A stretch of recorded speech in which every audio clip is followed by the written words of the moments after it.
Welcome students, my self मान सिंह राजपूत।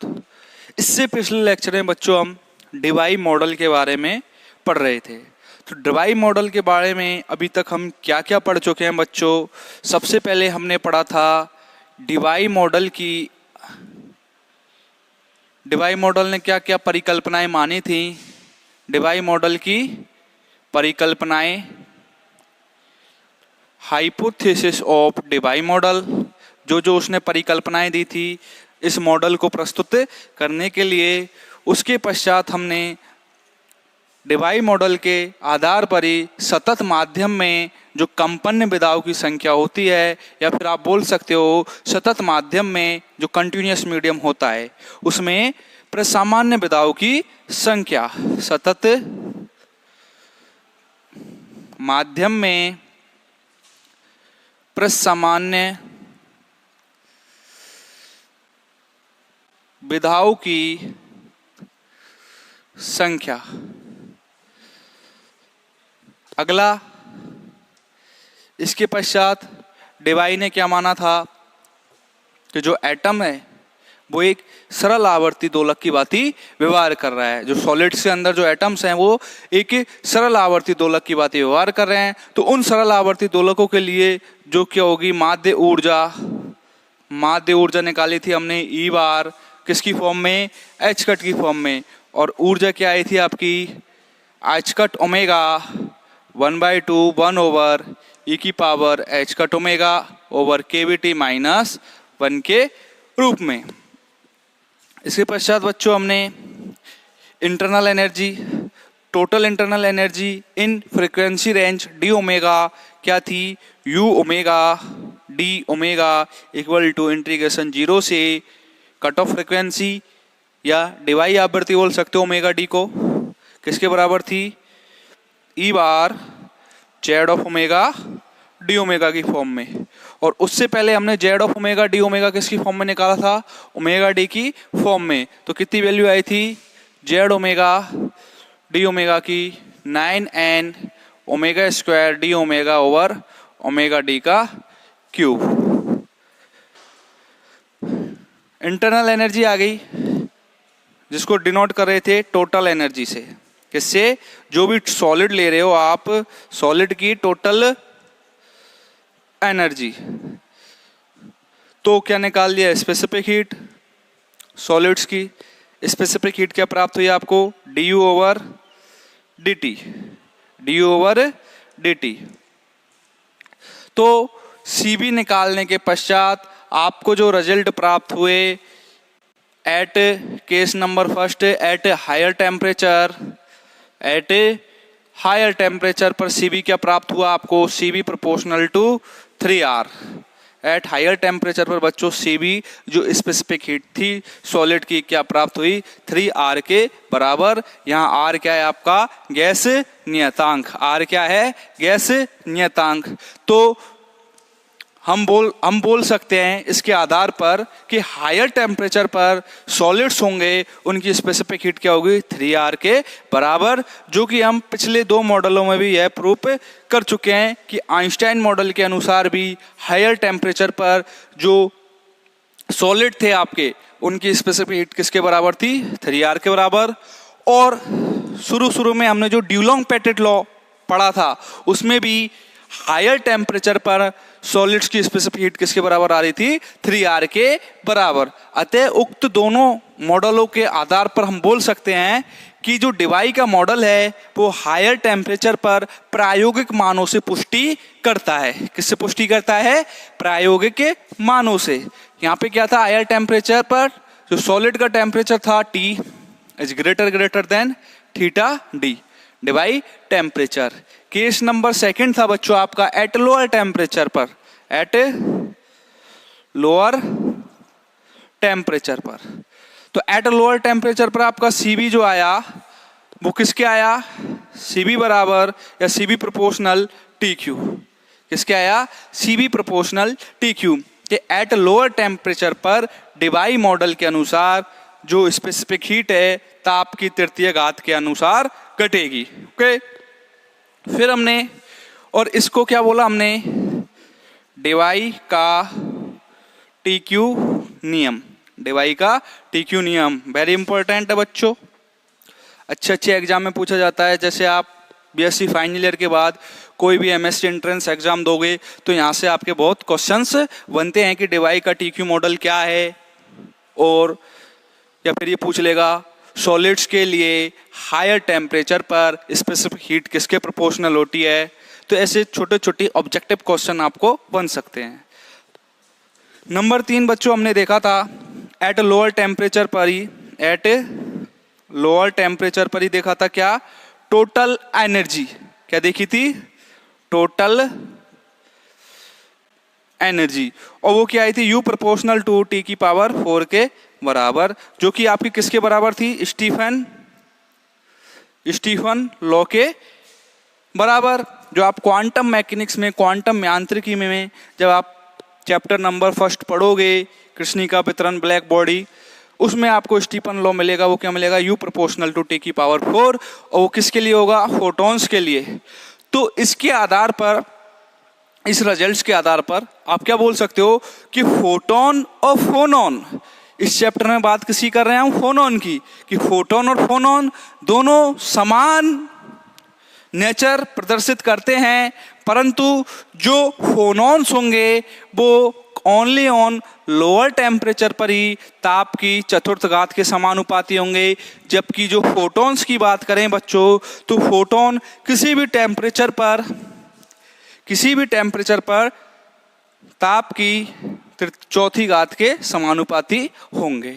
और photon और phonon, both photon and phonon same statistics का पालन करते हैं, एक ही सांख्यिकी का पालन करते हैं, सेम स्टैटिक्स का पालन करते हैं। और वो स्टैटिक्स कौन सी थी जिसका ये पालन करते हैं, मैक्सवेल, कौन सी थी बच्चों, मैक्सवेल बोल्ट्जमान स्टैटिक्स। ओके, तो ये थी इसकी थोड़ी क्वेरी अभी तक जो हमने पढ़ा है इस मॉडल में। अब हम पढ़ेंगे कि इस डेबाई मॉडल में क्या क्या कमियां रह गई थी। ओके स्टूडेंट्स, होप इट आपको ये समझ में आया होगा पूरा डेबाई मॉडल।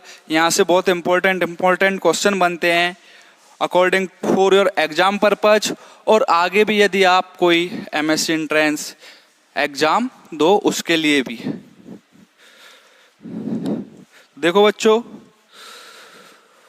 डेबाई के मॉडल में क्या क्या कमियां रह गई थी। डेबाई ने क्या माना था कि जो ठोस है वो एक सतत माध्यम में क्या करता है, संचरण करता है। ठोस क्या होता है, सतत माध्यम में संचरण करता है, और उस सतत माध्यम में संचरण करने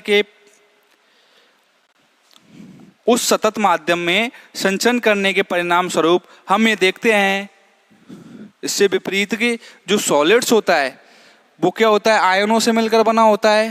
किनसे मिलकर बना होता है, आयन से। और ये आयन किससे मिलकर जुड़े हुए होते हैं, सहसंजक बलों से। किससे, सहसंजक बलों से।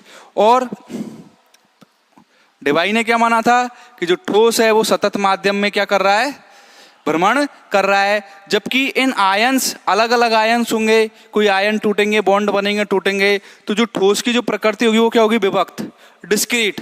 क्या होगी, डिस्क्रीट होगी। परंतु डेबाई ने तो ये माना था कि जो ठोस है वो सतत माध्यम में क्या करता है, भ्रमण करता है। जब आपने डेबाई सन्निकटन पढ़ा था बच्चों, डेबाई अप्रोक्सीमेशन, तो डेबाई अप्रोक्सीमेशन में क्या माना था कि जो सतत माध्यम है उसकी वेवलेंथ लैम्डा, जो ठोस है इनके दो एटम्स की अंतर परमाणविक दूरी की तुलना में बहुत ज्यादा है। इस कारण से हमने डेबाई अप्रोक्सीमेशन को यूज में लिया था। बट यहाँ पे इसकी ये अभिधारणा गलत हो गई, सतत माध्यम वाली। क्यों, क्योंकि जो ठोस है वो आयनों से मिलकर बना हुआ है, आयन, और आयन जो होंगे वो क्या होंगे, परस्पर सहसंजक बलों से आपस में जुड़े हुए होंगे। तो इनकी प्रकृति कैसी होगी, विभक्त प्रकृति। कैसा नेचर प्रदर्शित करेंगे ये, डिस्क्रीट, कंटिन्यूअस।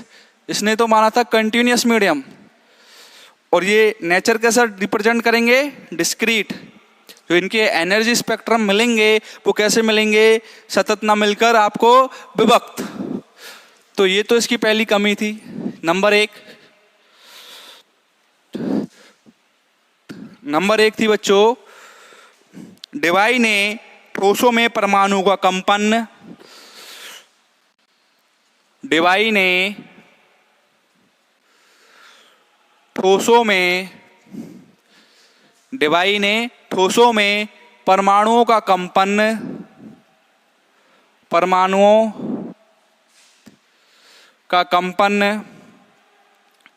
सतत माध्यम में माना।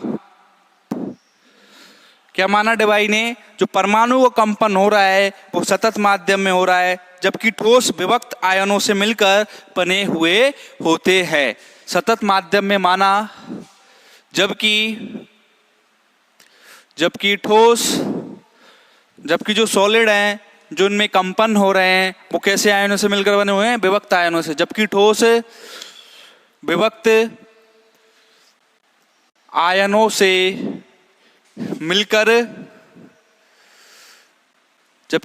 विभक्त आयनों से मिलकर बने होते हैं। ये तो इसकी पहली कमी थी। क्या माना था इसने, डिवाई ने, कि जो परमाणु कंपन हो रहे हैं वो कैसे हो रहे हैं? सतत माध्यम में हो रहे हैं।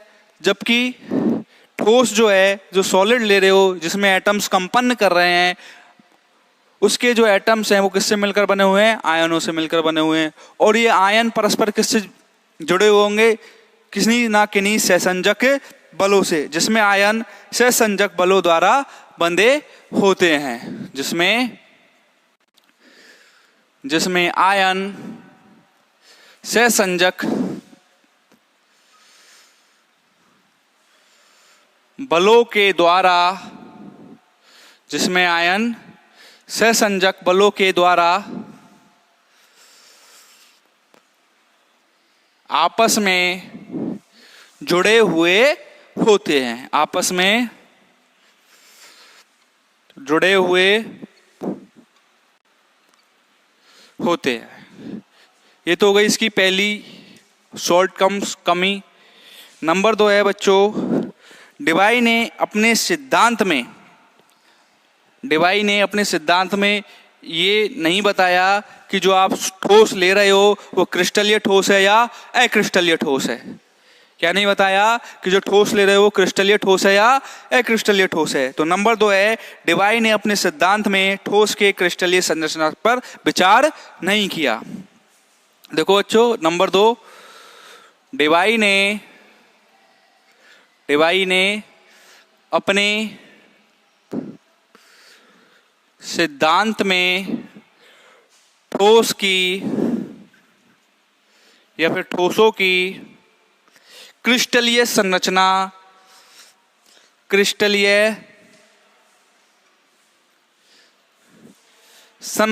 पर विचार,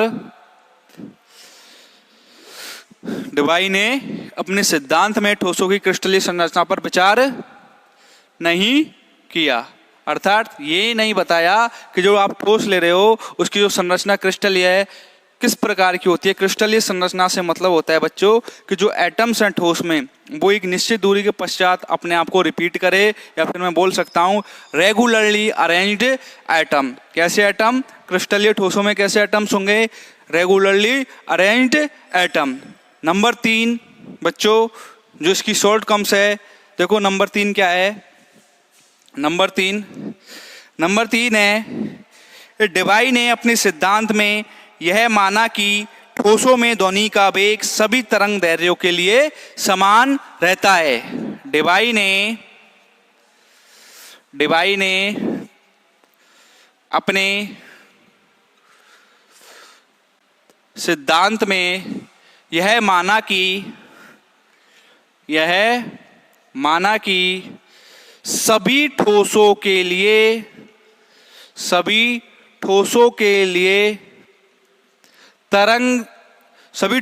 तरंग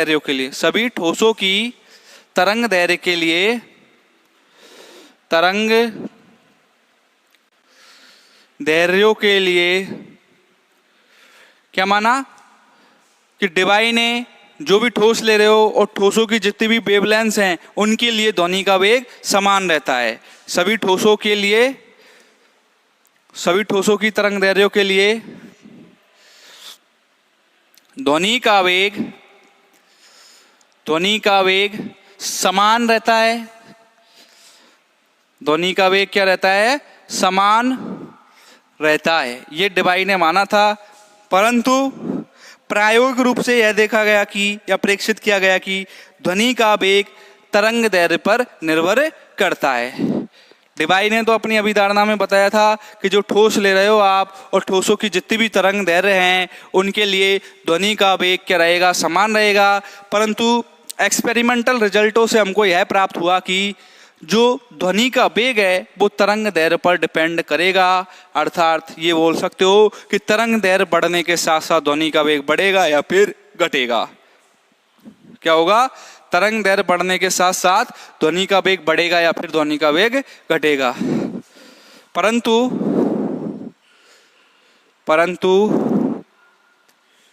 प्रायोगिक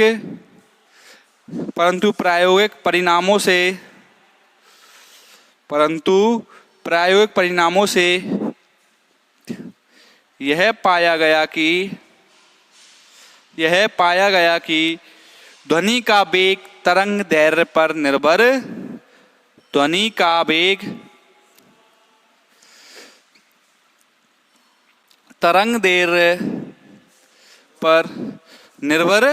करता है।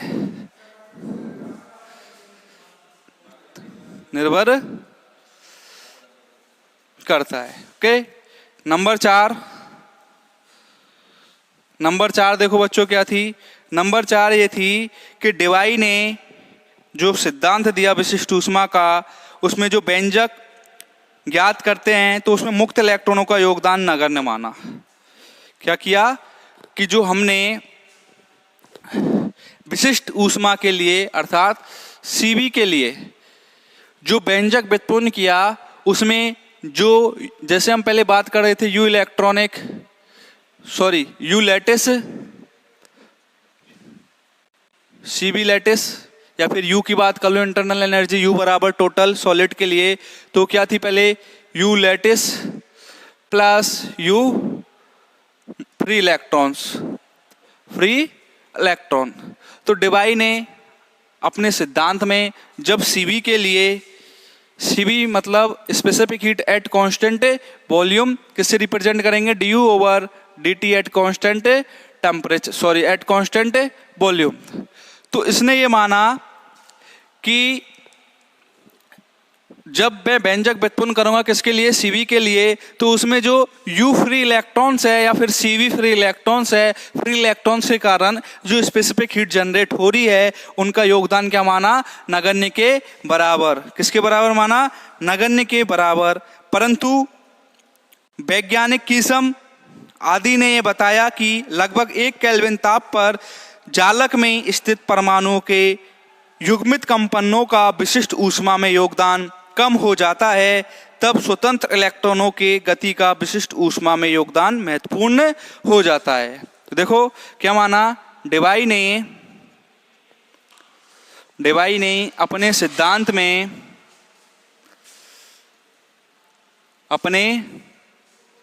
सिद्धांत में यह माना कि डिवाई ने अपने सिद्धांत में विशिष्ट ऊष्मा के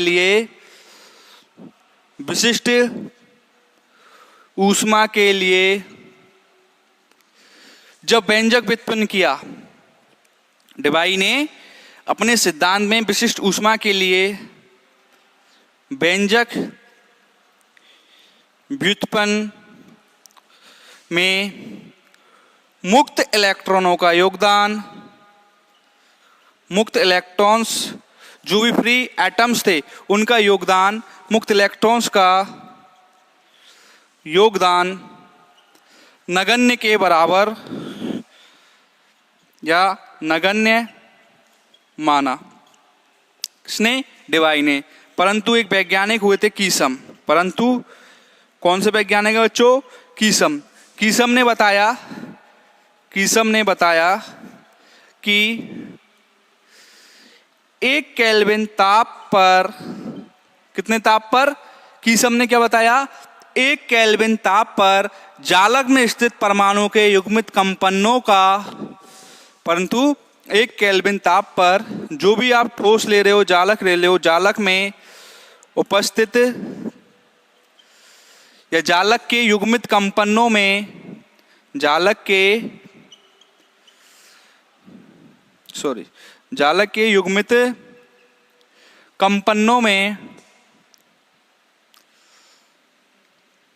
कंपनों में जो फ्री इलेक्ट्रॉन्स हैं, कौन से इलेक्ट्रॉन बच्चों? मुक्त इलेक्ट्रॉन्स का योगदान होता है। क्या होता है? मुक्त इलेक्ट्रॉन्स का योगदान रहता है। ये किसने बताया आपको? सर कीसम ने। अलग वैज्ञानिक आए, इन्होंने 1 केल्विन ताप तक बताया कि जालक में जितने भी फ्री इलेक्ट्रॉन्स उपस्थित हैं उनके जो कपल्ड ऑक्सीलेशन होंगे, युग्मित दोलन होंगे, उनमें जालक के जो फ्री इलेक्ट्रॉन्स के कारण इंटरनल एनर्जी है, और फ्री इलेक्ट्रॉन्स के कारण इंटरनल एनर्जी के कारण क्या निकालेंगे? फ्री इलेक्ट्रॉन्स के कारण स्पेसिफिक हीट। तो जो स्पेसिफिक हीट का उसमें योगदान होगा, किसमें? जब आप डिवाई के लिए विशिष्ट ऊष्मा का व्यंजक व्युत्पन्न करोगे तो जो Cb आएगा आपका, Cb ओनली ऑन किसके कारण नहीं आएगा? Cb आएगा एक तो फ्री इलेक्ट्रॉन्स के कारण प्लस Cb लैटिस। कितने केल्विन ताप पर बच्चों? 1 केल्विन ताप पर, ध्यान रखना। ओके, अगली और लास्ट जो आपकी कमी है, इसका पहले आप स्क्रीनशॉट ले लीजिए बच्चों। लास्ट वाली कमी है जो आपकी नंबर 5। देखो नंबर 5 क्या है बच्चों? नंबर 5 है बच्चों, डिवाई सिद्धांत में डिवाई ताप को स्थिर माना जाता है। क्या माना जाता है? डिवाई सिद्धांत में जो डिवाई ताप है आपका थीटा डी क्या प्राप्त होता है आपको? h cut omega D over के बी, या फिर लिख सकते हो इसको, देखो h कट को क्या लिख सकते हो? h ओवर 2 पाई के बी, और ओमेगा डी को क्या लिख सकता हूं मैं? 2 पाई एफ डी। तो 2 पाई से 2 पाई कैंसिल आउट, तो क्या मिल जाएगा आपको? h एफ डी ओवर के बी। ये फॉर्मूला काम आएगा आपके न्यूमेरिकल प्रॉब्लम सॉल्व करने में, जो हम इससे अगले लेक्चर में हम जितनी भी डिवाई मॉडल पे न्यूमेरिकल प्रॉब्लम्स बनती हैं उनको सॉल्व करेंगे। तो बच्चों अगला क्या है आपका? नंबर 5, डिवाई मॉडल में डिवाई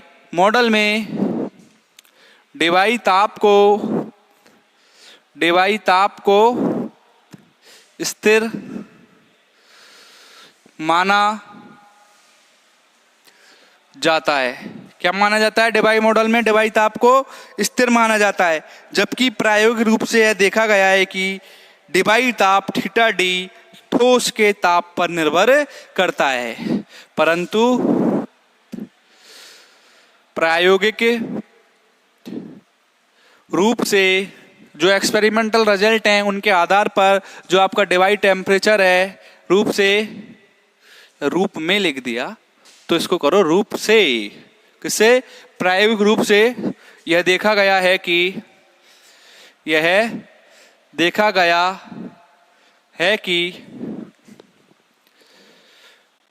डिवाई ताप थीटा डी ठोस के ताप कैपिटल टी पर निर्भर करता है।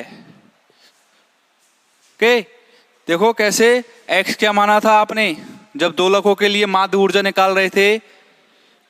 h cut omega over kBT। जब मैं डिवाई आवृत्ति की बात कर रहा था, डिवाई फ्रीक्वेंसी की, तो क्या हो गया था? ये h cut omega D over kBT क्या हो गया था? h। तो देखो डिवाई आवृत्ति की फॉर्म में क्या होता था? ये h cut omega D over kBT, और जो डिवाई ताप आपने थीटा डी माना था, क्या प्राप्त होता था? h cut omega D over kB। क्या प्राप्त होता था बच्चों? h cut omega D over kB। h cut omega D over kB की वैल्यू पुट कर दो तो क्या आता था x बराबर theta D over T, theta D over T. तो थीटा डी निकालो तो क्या आएगा आपका एक्स टी। तो यहां से आप देख सकते हो कि जो डिवाइड टेम्परेचर है वो किस पे डिपेंड करेगा, आपके जो ठोस हैं उनके ताप पर। ओके बच्चों, ये थी आपकी डिवाई मॉडल में जो जितनी भी कमियां थी, डिवाई महाराज ने कहीं मिसकैलकुलेशन कर दी थी, तो उनके कारण जो कमियां हमने प्रेक्षित की थी वो ये थी, आपके एग्जाम में पूछी जा सकती हैं। तो बच्चों, इससे अगले लेक्चर में हम डिवाई मॉडल पर जितने भी न्यूमेरिकल प्रॉब्लम्स हैं वो हल करेंगे। आज के लिए इतना ही, धन्यवाद।